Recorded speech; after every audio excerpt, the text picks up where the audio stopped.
Hello po, magandang araw po sa inyong lahat. Pupunta po pala kami ngayon sa bukid at kukuha ng balinghoy. Ito po kasi ang madalas naming meriendahan. Napakasarap ng hangin.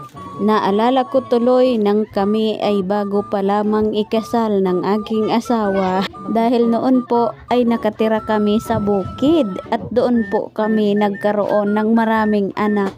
O diba, ang dami naming alaala. Sino ba naman ang makakalimot? Mahirap man ang buhay sa bukid, masaya naman kaming namumuhay. Pag nandito ka nga sa probinsya ay sari-saring gulay ang iyong mapipitas. Malapit na nga pala kami ng mga oras na yan sa bukid na aming pupuntahan.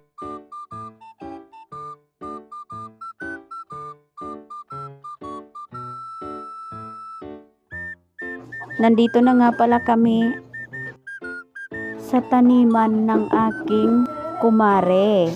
Medyo malawak nga ito kaya medyo malayo-layo din ang aming lalakarin papunta sa kubo.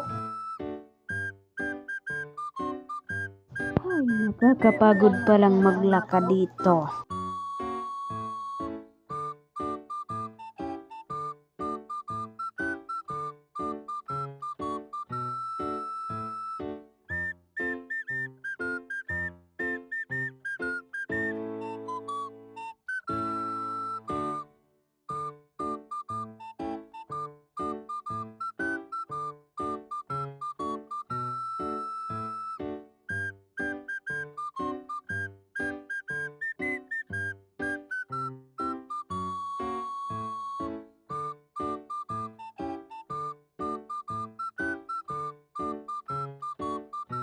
Habang naglalakad nga ako ay nakita ko ito. Anong tawag sa inyo nito?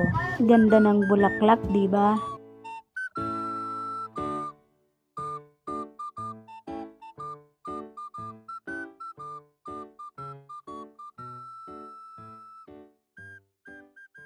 Fast forward, pauwi na nga kami dahil nga hapon na. O diba, maganda dito sa amin. Ang daming magagandang tanawin. Kapag nga stress ako ay pumupunta lang ako sa lugar na mga ganito, nawawala na ang stress ko. Mainit nga pero mahangin naman.